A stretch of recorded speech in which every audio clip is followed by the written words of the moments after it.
सरकारला निवडणूक जिंकण्यासाठी दंगलीशिवाय पर्याय नाही, निवडणुकी अगोदर दंगल होईल, अशी माहिती आमदार जितेंद्र आव्हाड यांनी पुण्यात पत्रकारांशी बोलताना दिली आहे. सरकारला प्रश्न विचारला, कोर्टाने ताशेर ओढल्यानंतर काही फरक पडेल असं काहीही फरक पडणार नाही.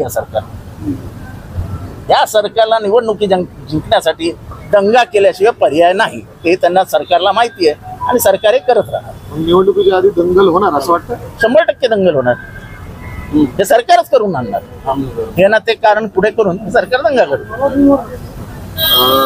कोर्टात बरेच दिवसापासून तुमच्याकडून दाद मागितली जात होती ट्रम्पेट बद्दलची, तुम्हाला दाद दिली कोर्टाने आणि तो चिन्ह फ्रीज करण्यात आलाय. एका अर्थाने एक दिलासाची बात. आम्ही खरं तर आमच्या दृष्टीने 50% दिलासा आहे, तर आम्ही हे चिन्ह काढूनच टाका अशी मागणी केली, म्हणजे हे ठेवूच नका चिन्ह. तर निवडणूक आयोगाने 50% आमच्या बाजूने निकाल दिला. त्यांनी ट्रम्पेट ठेवलं आणि ट्रम्पेट नाव दिलं, त्याचं तुतारी जे नाव होतं ते काढून टाकलं. खरं तुतारी हे नाव चुकीचंच होतं, कारण का एका निवडणूक ह्याच्यावरती एकाच नावाची दोन चिन्ह असूच शकत नाही. एक तुतारी आणि दोन तुतारी असे असू शकत नाही. केलं तर त्याच्यामुळे मोठा फटका बसला होता. एक जागा गेली ना आमची, त्याच्यामुळे आमचं साताऱ्याची जागा गेली. भगरे सरांच्या इथे जे 1.5 लाखांनी जिंकले ते 3 लाखांनी जिंकले असते. 1,40,000 मतं गेली. साताऱ्यामध्ये 48,000 मतं गेली. अमोल कोल्हेंच्या इथे 40च्या वर गेली. नगरमध्ये 40च्या वर गेली. सुप्रियाताईंच्या इथे 36,000 गेली. दुसरं असं, हे सरकार वाघनखांच्या माध्यमातून पुन्हा हिंदुत्वाचं ध्रुवीकरण करतंय. खरं तर हे वाघनख खरे ते खोटे अजून कोणीच ते सांगू शकत नाहीये. पुन्हा साताऱ्याला जाऊन ते सगळं चाललंय. पहिली गोष्ट, या सरकारकडे आता भावनांशी खेळण्याशिवाय काहीही राहिलेलं नाही. कॅगचा जो अहवाल आहे त्याच्यामध्ये आलंय की 50,000 कोटी कुठे आहेत हेच कळत नाहीये. सरकार त्याच्यावर उत्तर द्यायला तयार नाही. तुमचा खर्च आणि तुमची बिलं मॅच होत नाही असं कॅग म्हणतं, त्याच्यावर उत्तर द्यायला तयार नाही. 50,000 कोटी हा तुमच्या जेवढ्या कंपनीज आहेत, म्हणजे ते वेगवेगळे आहेत ना म्हणजे MSRDC असेल तसे जे काय महामंडळ, त्याच्यात 50,000 कोटीचा लॉस आहे.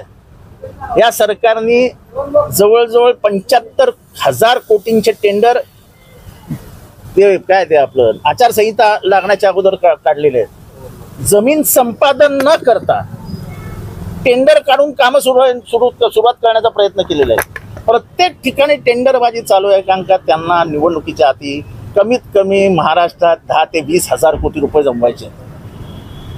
पण त्यामुळे 30% बस घ्या आणि करा धमाल.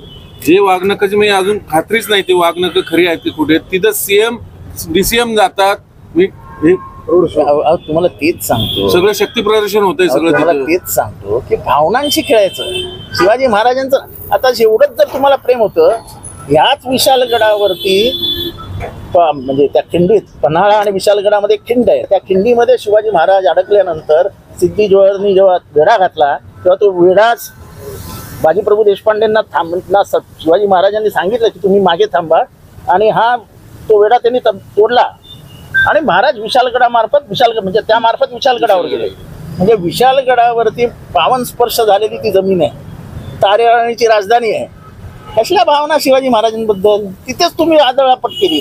अच्छा, असं नाही की शिवाजी महाराज तिथे गेले तेव्हा तो दर्गा नव्हता, तो 1100-1200 सालापासून दर्गा आहे. म्हणजे 1058ला हा किल्ला बांधला गेला.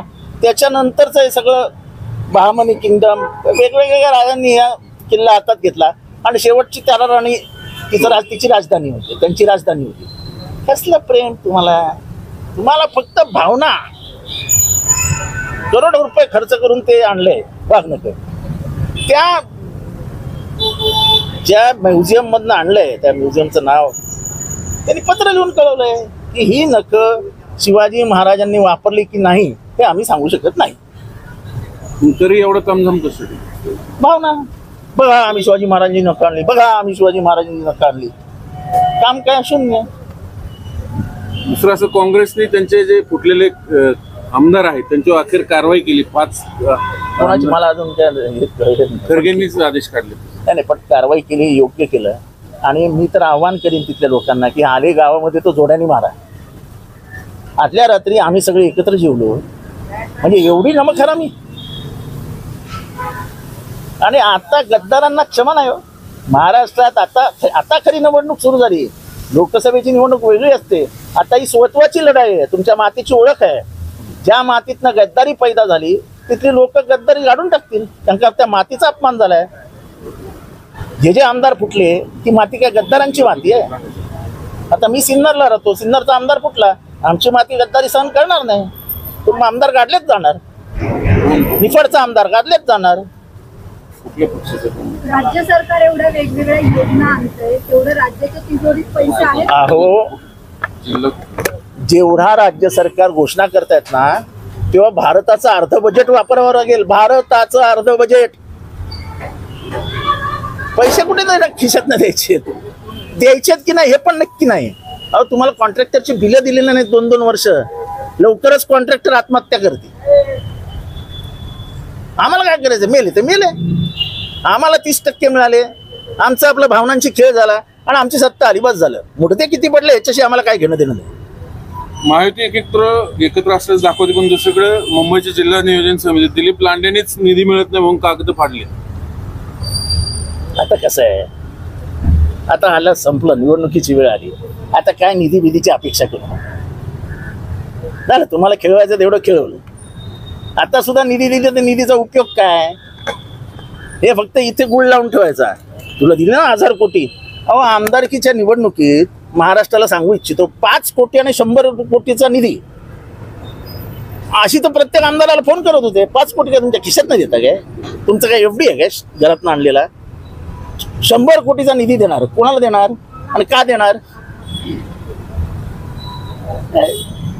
उद्यापासून मनोज जरांगे उपोषणाला बसण्याचा इशारा दिला त्यांनी. आणि मी अजून त्या काय ऐकलेलं नाही, त्यामुळे त्याच्यावरती प्रतिक्रिया देणार.